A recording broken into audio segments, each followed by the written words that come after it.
poslanski skupini Slovenske demokratske stranke smo podali zahtevo za sklic nujne seje odbora za gospodarstvo na temo problematika državne dokapitalizacije družbe Adria Airways.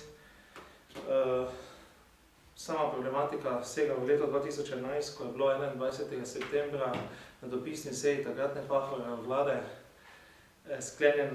sklenjena zaveza, da se bi Adria Airways takrat dokapitalizirala v višini 49,5 milijona evrov iz davkoplačevalskega denarja.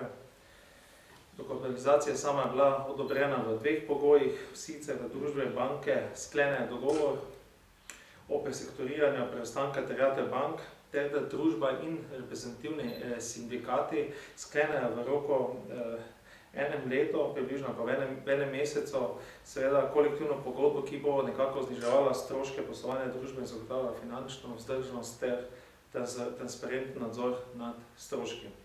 V okviru tega je bila potem z neko nenavadno prakso sklenjen neki sklep, ki so ga takrat junija 2011 podale takratne koalicijske stranke slovenskih socialnih demokratov, Zaresa, liberalnih demokratov, Liberalne demokracije Slovenije in Desusa, ki so izsilili nekako takrat skupno sejo odborov v državnem zboru. Na tej seji so nekako hoteli prevaliti vso to odgovornost za odločitev dokapitalizacije Adria Airways na državni zbor. Torej, kar je bilo nasprotju z neko realno pa neko resno parlamentarno prakso. Predvsem je bilo nasprotju to, da je bil eden od sklepov, ki je nasprotoval na vključitev strateškega partnerja v lastniško strukturo družbe Adria Airways in da je ta sklep seveda danes bil nekako kršen, saj strateškega partnerja ta družba v tem času nekako ni našla. In še huje, ki je, torej, da v bistvu tudi nova uprava nekako tega strateškega partnerja nekako ne načrtuje. Zanimivo je tudi, da oktobra 2012 takratni predsednik uprave Klemen Boštjančič ocenjeval, da družba posluje bolje od samega plana prestrukturiranja te družbe. Seveda samo 2 meseca kasneje pa je bil zamenjan, ki ga je nadzorni svet Klemena Boštjančiča zamenjal in razrešil s položaja predsednika uprave iz ekonomskih poslovnih razlogov. Na njegovo mesto je nadzorni svet potem imenoval direktorja komercialnega sektorja v družbi gospoda Marka Anžurja. Sama kronologija je tekla potem v smeri, da januarja 2013 so iz družbe nekako sporočili, da Adria Airways posluje v skladu s poslovnim načrtom in da je bilo poslovanje v nekaterih segmentih celo boljše, kot je bilo predvideno. Žal pa Adria Airways v letu 2012 imamo neke podatke, družba je leto končala za 10,8 milijona evrov čiste izgube, kar je bilo 3,3 milijona evrov več, kot je bilo načrtovano v samem programu prestrukturiranja tega podjetja. Adria je pripeljala to leto 987 tisoč potnikov, kar je bilo cirka 15% manj kot v letu 2011. Zasedenost, torej sama neka zasedenost letala ali potniške kabine, tako zvani load factor, je bil okoli 69%. V tem času tudi Adria Airways nekako ni uspela zmanjšati flote ali pa optimizirati flote, torej ni pa bilo tudi nekaj občutnega zmanjšanja v sami strukturi zaposlenih. Torej, če bi nekako okarakterizirali, Adria Airways nekako ni znala uprava optimizirati stroškov podjetja in nekako tudi privabiti nekih, torej ni šla tudi v neko komercializacijo, ni dvignila samo strukturo torej pripeljanih potnikov in v tem primeru je imela tudi probleme na prihodkovni ravni. V nasprotju z Adria Airways pa je v tem letu, če pogledamo nekako svetovne razmere v letalskem prometu, so večinoma družbe v letu 2012 povečala same prihodke za 5,3%, izkoriščenost oziroma zasedenost potniške kabine pa je presegla 79%. Torej, letalska industrija pa je kljub dragemu gorivu v globalu dosegla skoraj 5 milijard evrov dobička. Torej, ves svet nekako svet okrog nas je nekako v letalskem sektorju dvigajo se prihodki, večina letalskih družb nekako se sanirajo, tudi tiste družbe, ki so bile nekako v neki izgubi, kljub temu, da se je ravno goriva, ki je eden izmed največjih stroškov v letalskem prometu, nekako dvignil.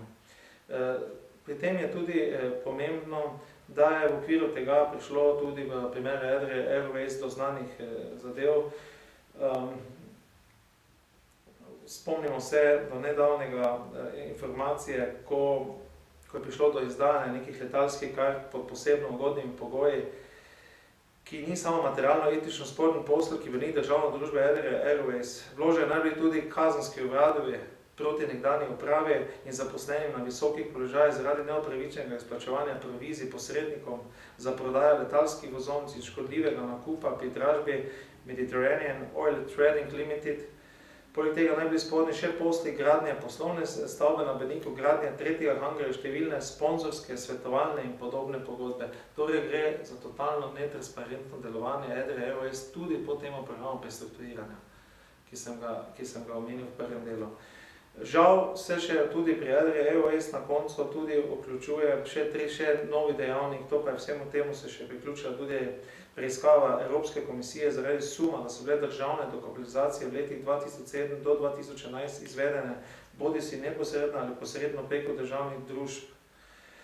Torej, vse skupaj v nekem neskladju z pravili delovanja Evropske unije v državnih pomočeh. Kolikor bo EU ugotovila, da so bile te dokapitalizacije v neskladju s pravili EU, bo tako primer Lana potrebalo te državne pomoči izterjati od Adria Airways. Jasno je, seveda, da bi v tem primeru lahko prišlo do končnega konca poslovanja oziroma same likvidacije ali pa konca obstoja Adria Airways kot letalskega našega nacionalnega prevoznika.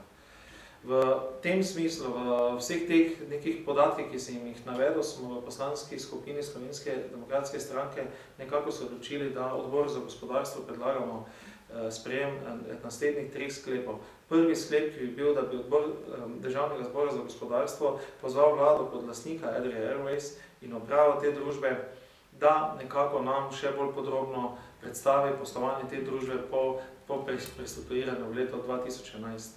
Drugi sklep, ki bi ga nekako ponovno poudaril, je, da odbor za gospodarstvo nadalje poziva vlado kot lastnika Adria Airways in upravo te družbe, da nekako predstavita te učinkovite ukrepe, s katerimi bi ta družba nekako lahko začela poslovati uspešno, učinkovito, predvsem pa ekonomično.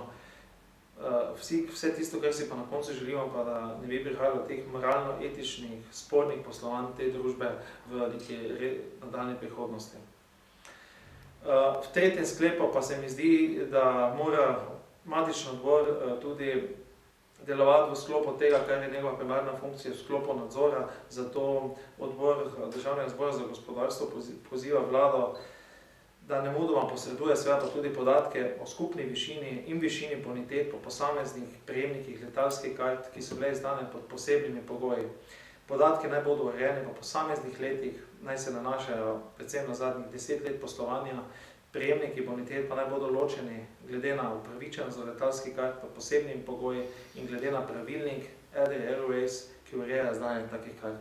Jaz mislim, da davkoplačevalci, predvsem pa slovenski državljani in državljanke, morajo zvedeti, kaj se dogaja v okviru sanacije, morajo se vedeti, kako posluje to podjetje v državni lasti, seveda pa na vse skupaj nekako zanima neka svetla, želimo si neka svetla prihodnost tega našega nacionalnega letalskega prevoznika. S tem bi jaz nekako zaključil, hvala za pozornost.